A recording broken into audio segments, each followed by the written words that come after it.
Assalamualaikum warahmatullahi wabarakatuh. Perkenalkan, nama saya Elvina Ardani. Saya dari Prodi Teknik Industri Angkatan 2019, Fakultas Sains dan Teknologi Universitas Muhammadiyah Sidoarjo. Di sini saya akan mempresentasikan tentang tugas akhir saya yang berjudul Model Produktivitas UMKM dengan metode COP12 dan analisis SWOT. Yaitu pada pendahuluan, didapatkan pada persaingan pada industri besar telah berkembang, tetapi juga terdapat pada para usaha UMKM dan memberikan pengaruh dan dampak perekonomian daerah. Sehingga dapat diketahui pada data statistik perekonomian di Jawa Timur menunjukkan bahwa adanya kontribusi koperasi dan UMKM terhadap perekonomian di Jawa Timur mulai tahun 2016 hingga saat ini lebih dari 58,36%. Sedangkan sistem produksi yang digunakan pada UMKM yaitu make to order. Pada proses produksi mengalami penurunan sebesar 27% pada tahun 2021 dibandingkan pada tahun sebelumnya sebesar 36% pada tahun 2022. Ini karena belum adanya proses produksi selama 3 bulan akibat dari COVID-19 dan tidak adanya pengukuran indeks produktivitas sebelumnya.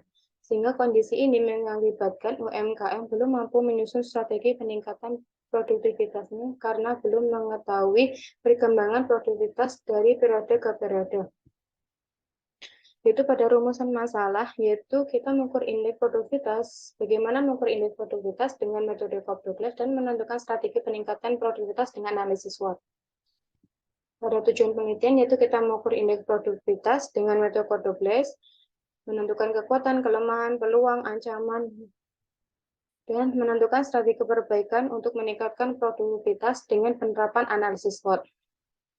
Berikutnya yaitu manfaat penelitian, yaitu hasil yang diperoleh dapat digunakan untuk mengukur indeks produktivitas dan menentukan strategi perbaikan untuk meningkatkan produktivitasnya. Pertama, metode yang digunakan yaitu COP12, yaitu analisis regresi berganda atau analisis yang statistik yang dapat digunakan untuk secara bersamaan agar dapat mengetahui pengaruh variabel bebas terhadap satu variabel terikat dengan skala intervalnya. Persamaan fungsi COP12 yaitu Y sama dengan A ditambah B1 X1 ditambah B2 X2 ditambah B3 X3 ditambah EU. Berikutnya matrik analisis SWOT dari faktor internal dan eksternal. Menentukannya yang bersama. Kita menentukan kekuatan, kelemahan, peluang, ancaman. Berikutnya kita menentukan bobot dengan tingkat signifikannya 1-4. Berikutnya kita memberikan nilai rating 1-4. Dan juga kita menentukan mengalihkan nilai bobot dan rating untuk mendapatkan nilai skor. Lalu kita menjumlahkan nilai skor semuanya. Berikutnya diagram alur penelitian, yaitu kita melakukan observasi, wawancara, studi literatur. Pada data primer, yaitu data bahan baku, tenaga kerja, jam kerja, jumlah mesin, hasil produksi. Untuk data sekunder, yaitu data profil perusahaan dan dokumentasi, dan data studi literatur. Pada pengolahan data, kita melakukan metode COP12 dan analisis SWOT. Dari hasil tersebut, kita melakukan pembahasan dan mendapatkan kesimpulan. Berikut ini data sumber daya UMKM, yaitu biaya bahan baku, tenaga kerja, jam kerja, mesin kerja, dan output pada tahun 2020 sampai tahun 2022. Berikutnya yaitu strategi analisis SWOT yang digunakan, yaitu faktor internal, yaitu kekuatan dan kelemahan pada UMKM. Berikutnya yaitu faktor eksternal, yaitu peluang dan ancaman pada UMKM. Berikutnya yaitu hasil regresi linier berganda pada tahun 2020 didapatkan bersama regresi berganda sebagai berikut. Berikutnya yaitu pada tahun 2021 didapatkan persamaan regresi bergandanya sebagai berikut. Berikutnya pada tahun 2022 itu dapatkan persamaan regresi bergandanya yaitu sebagai berikut. Berikutnya yaitu skala hasil. Pada tahun 2020 didapatkan nilai 0,310. Pada tahun 2021 didapatkan min 0,148. Pada tahun 2022 didapatkan nilai 0,156. Pada perhitungan nilai elastisitas input produksi pada tahun 2020 sampai tahun 2022 didapatkan output skala hasil yang menurun atau decreasing return to scale, yaitu nilai sigma beta kurang dari 1. Berarti menunjukkan bahwa pada penambahan nilai faktor produksi dapat menghasilkan nilai tambahan output yang proporsinya lebih kecil. Berikutnya yaitu matrik analisis SWOT. Dari matrik analisis SWOT, faktor internalnya didapatkan nilai total skor yaitu 352 pada kekuatan, 252 pada kelemahan. Berikutnya pada faktor eksternalnya, peluang mendapatkan nilai total skor yaitu 3,72. Sedangkan ancaman mendapatkan nilai total skor yaitu 2,31. Berikutnya yaitu diagram kuadran analisis SWOT didapatkan dari skor kekuatan dikurangi ke skor kelemahan dibagi 2 didapatkan 0,50. Skor peluang dikurangi skor ancaman dibagi 2 didapatkan 0,71. Sehingga diagram kuadran analisis SWOT di atas maka mendapatkan nilai titik koordinat 0,50 dan 0,71.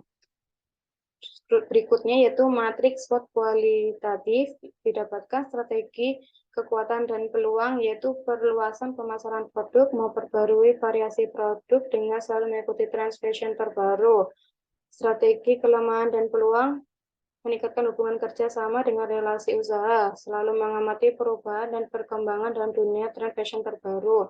Untuk strategi kekuatan dan ancaman yaitu melakukan inovasi produk, menerapkan sistem pengaturan bahan baku yang efektif, menerapkan sistem produksi yang lebih efektif dan efisien.